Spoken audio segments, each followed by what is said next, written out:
Hi, my name is Carmen Beaumont. I am the principal psychologist of Vita Psychology. If there's one thing that is certain, is the uncertain times we are living in.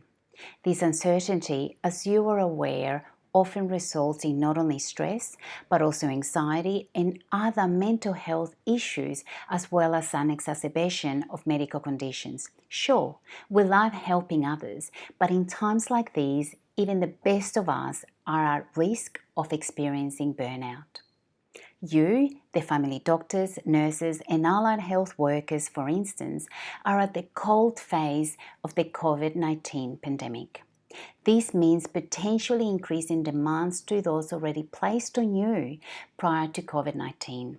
For this reason, I wanted to make a video to remind you of what you can do to continue doing what you love doing without becoming a casualty to burnout. Things such as I'm fine, even when those around you are pointing out you're not. I just need to do my job. I'm happy to take more on. People are depending on me. I really need to do this. I will be fine once the pandemic passes, etc. That is likely to result in ignoring how you may be affected by the extra demands and potentially place you at risk of burnout. Let's start with a reminder of some of the signs to look out for. Believing it's only natural to struggle keeping up with our current stressful times. Remember, stress is usually experienced as a sense of urgency, while burnout is more commonly experienced as helplessness, hopelessness, or even apathy. Making mistakes or not being as productive. Reduction in motivation and feeling fatigued. Becoming irritable and snapping easily.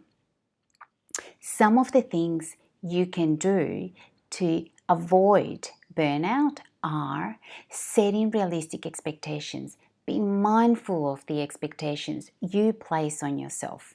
Take breaks. Make sure you take breaks. If you can go for a walk, even if it is only around the block, will help you separate from work, even if it is for a short little while. When you do this, try to be present in your walk. What is the weather like? What are your legs and feet feeling, for instance? What can you see and hear, etc.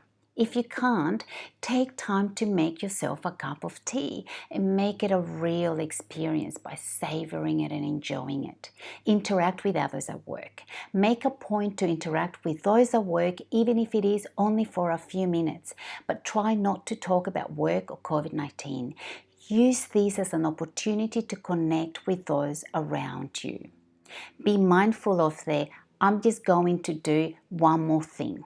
This can result in one more thing after that and one more after that.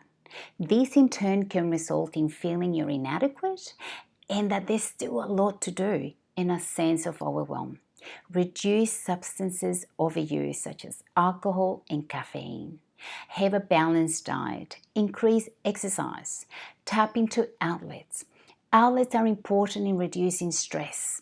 Some examples are drawing, painting, playing an instrument, listening to music. My personal one is quilting. I know, no judgments, cooking, etc.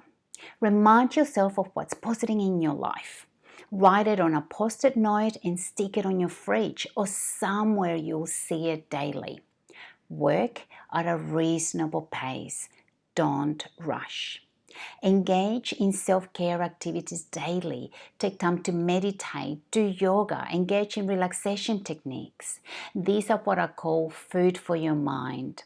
Increase awareness of your workload and know when enough is enough.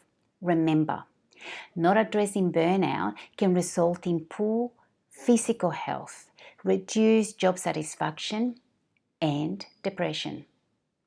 I want to finish by using a metaphor you would have heard, and one that I use with my clients is the oxygen mask metaphor. When you catch a plane and the flight attendant talks about putting the oxygen mask on, they always remind parents to put their masks on before helping their children. Please, we all need you. Your family and friends need you. So please make sure you have your oxygen mask on first so you can continue doing the amazing work you do.